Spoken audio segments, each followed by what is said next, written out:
Boa tarde. Krista te Dios ama les a bendiga. todos. Buenas Meu tardes. nome Mi é nombre Uifashije es Frodoa. Uifashije Frodoa. Meu país natal Mi país é natal es Ruanda. Tengo 33 Agora años. eu tenho 30 Quiero saludar a todos los cristianos, amos. los amantes de la cruz, Deixe-me a dar decirles que Dios les bendiga. meu En estos tiempos, testimonio. mucha gente no le gusta dar testimonios, Ndabashuje ya inshuti mucha gente z'umusaraba. no le gusta porque Yesu temen de nasheka que abane namwe. del que dirán Nsabira o umugisha buri temen muntu de que wese les encuentre que han uzasoma vuelto a lo que ubuhamya. hacían antes o Muri que iyi minsi abantu ntibagikunze les gutanga juzgue o que gutanga hagan ubuhamya perjuicio, kubera impamvu pero hoy yo zitandukanye, he sentido en mi ariko njyewe corazón dar mpisemo mi kubaha ubu testimonio. buhamya icyo bufasha Mi abagabo. nombre, como ya lo he dicho, es Hari impamvu bamwe Foroduar batagitanga Obedemu. ubuhamya Me kugira ngo llaman abandi Obedemu batamenya aho porque en mi bavuye cyangwa iyo pueblo bamaze la gukomera. gente le Cyangwa gusta se llamarme umuntu asigaye Obedemu atanga por las ubuhamya, canciones abantu bakagira ngo ni que ubwirasi. canté al Hari Señor, que dice n'abatinya ubuzima Obedemu bushobora guhinduka recibió bakisanga la basubiye bendición. aho bahoze. Entonces la gente me llama Iki cyari Obedemu. ubuhamya kigahinduka amaganya. Ni muri urwo rwego njyewe Por naje eso he seguido gutekereza pensando, he encontrado que dar nsanga ni ngombwa testimonio es gutanga ubuhamya bueno, nubwo porque nabanje fortalece a la kubivuga, gente que están pasando kugira ngo por bukomeze abari mu dificultades, makuba, cyane sean imfubyi, enfermos, abapfakazi, sean abakene, abarwayi, huérfanos, sea lo abashomeri, que urubyiruko, las diferentes situaciones que las bifuza personas kubaka están ingo, pasando. abanyeshuri, Por eso quiero dar mi abagenzi testimonio. bajya mu ijuru. Hanyuma rero ndumva umwirondoro wanjye nawuvuze nubwo nakoresheje usaha. Amazina yanjye nk'uko nabivuze Sí, ni mucha gente Frodoar, gusa me benshi llaman bakunze Obededom, kunyita Obededom por la historia de Obededom de la Biblia. ikunzwe cyane barayinyitirira kuko ndi umuramyi ndirimba. Navutse ku itariki 10 z'ukwa gatanu He nacido el día 10 de mayo en el 87. ahitwa Irunda na Gihara, benshi barahazi. Mfite umubyeyi Mi wacu mamá ku itariki enye falleció z'ukwa el cumi na día kabiri mu mwaka 4 w'igihumbi magana cyenda mirongo de icyenda na gatandatu. diciembre Aba del naravutse ndi umwana wa 96. gatandatu mu bana 9. Ubu ndubatse, nashakanye n'uwitwa Wihogora Emerance, dufitanye abana 3. Umwe yitwa Ineza Sifiwe, Me casé con Wihogora Emerance, ahora tenemos 3 hijos y hanyuma somos rero muy mama wanjye felices. yaje gutabaruka ndi mutoya, bituma mbaho mu buzima bukomeye. Cuando llegué en el Yo- cuarto ubwo de nagera- primaria, ubwo mi nageraga madre mu mwaka wa kane falleció w'amashuri al abanza, dar a mama yaje luz kwitaba mi kwitaba hermano Imana número umunsi 9 yabyaye umwana wa y ella 9. tenía 42 42 yari años. afite. Y en Sinatekerezaga ese ko momento igihe yo no me cyo kubura imaginaba cyaba que ari cyo. podría Byatumye perder mi tubaho mu madre. buzima bugoye Y ya mi cyane, madre bugoye desaparecía de mi nubwo vida. twari batoya. Ndibuka ko ku myaka 10 Tafari ahiye ahantu bita mu Kanogo, ni nko mu birometero 10 uva iwacu. Icyo gihe bakuru banjye birumvikana bakoreraga Empecé a transportar, a trabajar, a ir a transportar ladrillos para poder ganar algo de dinero. Hanyuma rero tumaze gupfusha ababyeyi, Mi madre abavandimwe acaba banjye de bafashe fallecer icyemezo cyo y kwirwanaho entonces yo kugira y ngo mis hermanos tudasasagurika. tomamos la decisión de trabajar Buri wese para no yakoreshaga tener que imbaraga ze. pedir en la Njye calle rero y no tener que dejar el nikoreraga ayo colegio matafari, o que nos ni imirimo faltara y'ingufu cualquier cyane cosa. idakwiye umwana n'abavandimwe banjye. Ubwo amafaranga babaga bakoreye, abandi bahinze, birumvikana amwe njye nayakoreshaga muri ibyo ngibyo, andi nkayaha iwacu. Me acuerdo que llegaba en ese trabajo de transportar ladrillo con 10 años a las 7 de la mañana y volvía a las 7 de la tarde. rimwe ku munsi ku mugoroba. Gusa ariko nubwo byari bimeze gutyo, ntabwo nigeze mva mu ishuri. Yego najyaga nsiba ngo Aunque nkore la iyo situación mirimo, ariko akenshi estaba iyo mirimo, complicada, ariko nunca akenshi dejé muri el weekend no mu colegio. biruhuko Faltaba nibwo un día nikora para ir a nasibye, ariko trabajar y nasiba nkazi ko otros ejo días nzajya iba ku al ishuri. colegio. Ubundi nkacuruza ibisheke. Otra cosa que Ubundi hacía ibintu era vender nazibagirwa, caña twari de dufite inzu azúcar iva en cyane las ku buryo vacaciones o mu en gihe mi abantu tiempo libre. Otra basengeraga cosa que no me puedo basengeraga olvidar imvura era que twebwe cuando llovía twasengaga mucho cyangwa se nuestras casas kubera estaban yuko tan iyo yagwaga agujereadas twararaga que twikoreye teníamos amabase que kugira ngo coger tutanyagirwa. Icyo gihe plástico, ndibuka ko ropa y mushiki wanjye taparnos. Y a veces mukuru hari teníamos igihe que yajyaga pasar afata la imyenda noche de pie akayimpishamo, con bareños ubundi encima de nuestras tukikorera cabezas amabase nyine, namwe intentando que murabyumva. la casa no se Twaje llenara kuva de muri agua kuri mukuru y wanjye wari nosotros intwari cyane servíamos witwaga de Innocent. recogedores de Ndibuka ko agua yaguze y así igare nos pasábamos aba la noche con umunyonzi, los bareños encima de nuestras cabezas. atangira kutwubakira inzu, Pero por la nubwo misericordia de Dios yaje tuve un kwita hermano nyina mayor que yaje gupfa empezó mu a mwaka wa trabajar 2015 de taxi, hanyuma de rero bicicleta, mu y buzima él fue nabayemo el que harimo nos sacó uburwayi en esta bw'amayobera. casa. Mu Pero mashimwe al ngiye final, nshimira Imana ni uko después igiha de un ubwenge tiempo, imfubyi, en igiha ubwenge imfubyi ndetse 2014, n'abapfakazi él n'abadafite falleció. shinge na rugero. Ni ukuvuga ngo ubwo nabaga ndi muri ubwo buzima cyane ku buryo niga mu mashuri abanza nakundaga kuba uwa mbere, kubw'ibyo naje gukora ikizami cya leta ndagitsinda, ndetse Pero aunque estaba en esa ndetse situación, ndibuka ko era ku el kigo nabaye primero uwa de mbere la no muri clase komine y Runda, me gustaba mva ser uwa el kabiri muri primero de la komine clase Rundo, hasta que nateranyije probé amakomine el abiri, icyo gihe examen bari bagiye kujya mu nacional turere, para ndibuka ir ko nari al uwa kabiri. instituto y Hanyuma fui rero uno de ndibuka los ko primeros nabibwiwe en mi pueblo. n'umujyanama wa segiteri yacu, aza Sí, el kumbwira yacu, inspector aza kumbwira ko de natsinze nuestro nagize distrito amanota fue el que me menshi vino cyane. a Naje decir koherezwa que he kwiga ku tenido la kigo mejor cyitwa nota de Saint Joseph, groupe todo el scolaire Saint Joseph distrito. Kabgayi.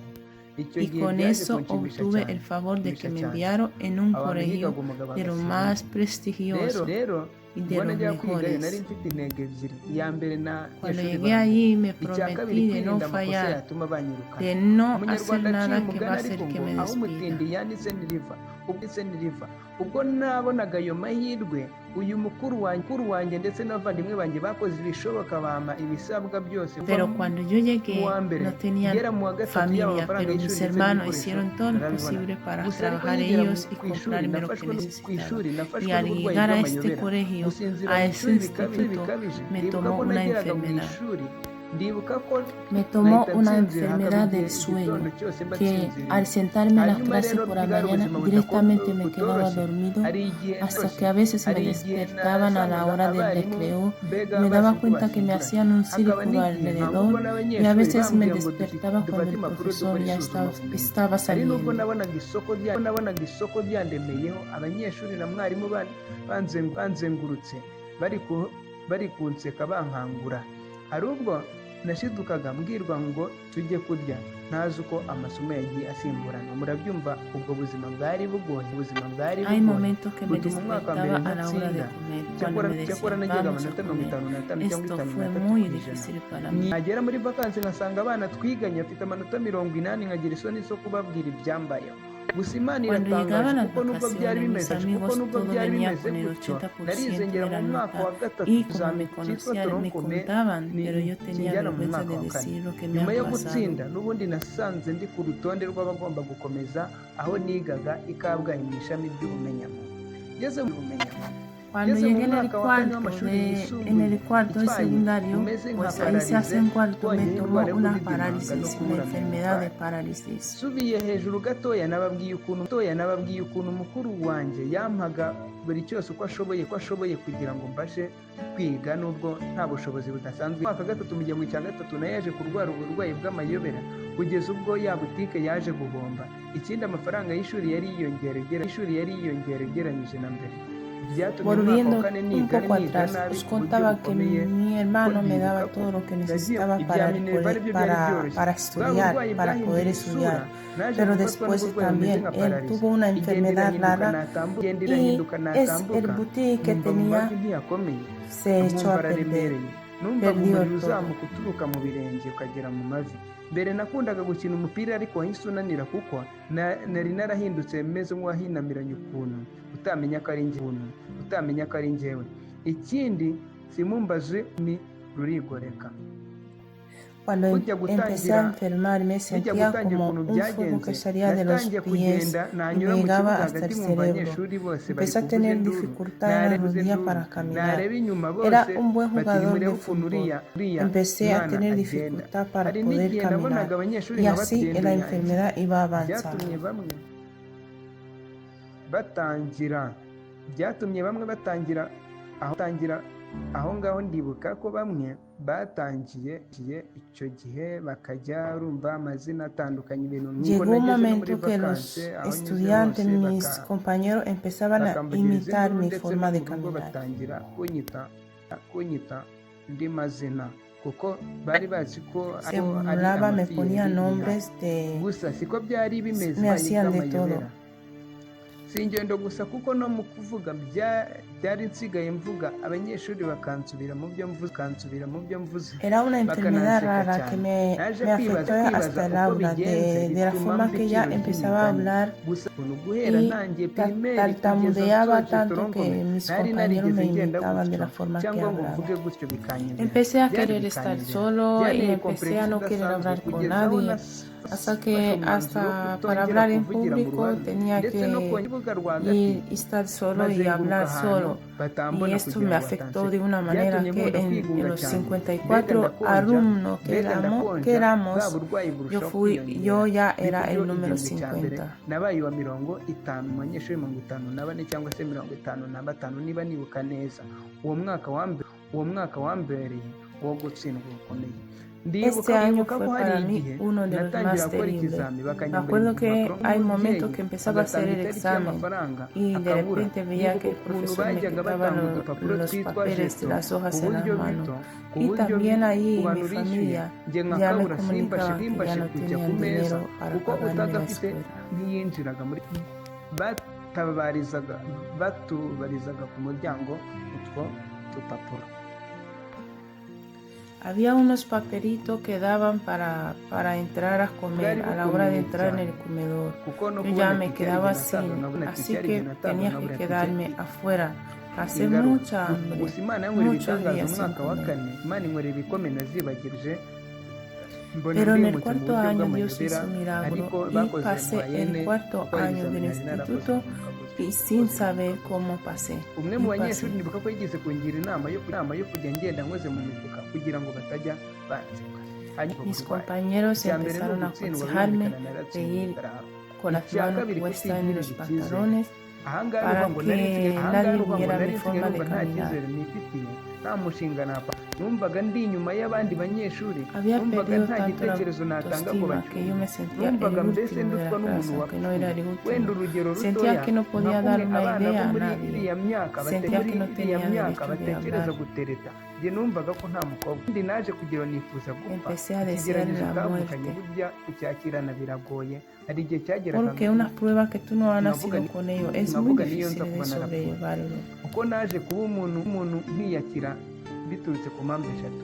Nyuma naje kwiyakira umwe mu banyeshuri babimburiye abandi Pero hay bakajya unos banganiriza compañeros de clase que bakamba hasi. empezaron a hablar Ahangaha conmigo. ndashimira Se abanyeshuri quedaban batandukanye, hari conmigo, amazina estaban a batandukanye, mi hari lado. amazina n'ubu nzirikana Ellos cyane, fueron uwitwaga el bastón Janvier, que me ayudó a uwitwaga levantarme. Maxime, uwitwaga Zuma, uwitwaga Dani, uwitwaga Mandela, uwitwaga Esos Gilles, son su uwitwaga nombre. Había Gilles uno que se Mutokuba, llamaba hari Mandela, uwitwa Berite, otro que se ndetse llama n'umushefu Gilles. wacu witwaga Manase, abantu mu icumi ndabibuka ko bamwe bagiye Había otro bangurira que se ibikoresho llamaba harimo Manase. bita Eran como Janvier 10. n'uyu munyamakuru bita Rake mu Rwanda.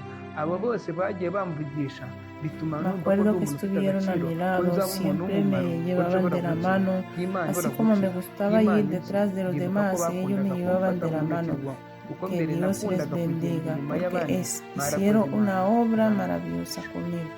Hanyuma rero nyuma y'ubwo buzima mbabwiye naje kugera mu Con mwaka toda gatandatu, esta baza vida kugera que mu mwaka llevaba, gatandatu llegué en baza el kunsomera sexto mu año, el mibare último yose. año de la Bamaze academia, ndatsinda, pues me ntangira habían kuba hafi perdonado kujya mu cya mbere, mu wa la gatandatu nawe matrícula, ya 22, estudiaba icya kabiri mu wa gratis. 11, icya gatatu mu wa 4, mbona amanota njyana kwiga muri kaminuza, nabaye uwa kabiri Así ku fue kigo, como llegué a la mbona amanota meza universidad cyane, mbona y amanota meza entré cyane en njya la kwiga muri universidad kaminuza y ya SFB. fui Imana el iramfasha segundo ndiga de la ndarangiza, clase, nabwo tuve ubuzima muy buenas bugoye, notas. nyuma nza kunyura mu bwa burwayi bwagiye Así bukira fue buhoro que buhoro. llegué en Ndibuka la ko nyine universidad, entré en nageze el muri korali coro ngasenga y cyane, ngeze empecé muri a orar korali ngasenga mucho cyane, y ngeze muri empecé a kaminuza cantar njya muri korali ntangira gusenga alabanzas cyane, y mucha noneho gente le zanjye gustaban mis alabanzas y empezó a zigakundwa orar n'abantu. mucho y Dios fue sanándome. Dios te bendiga, Dios te guarde. Quiero darte las gracias por haber llegado a este minuto de este video. Quiero animarte para que te suscribas y comparta este testimonio porque muchos serán alentados, muchos serán fortalecidos. Quiero también decirte que soy tu hermana Azu. En el nombre de Jesucristo de Nazaret, quiero darte las gracias y la bienvenida en el canal In Genesis Channel, que quiere decir como en el principio.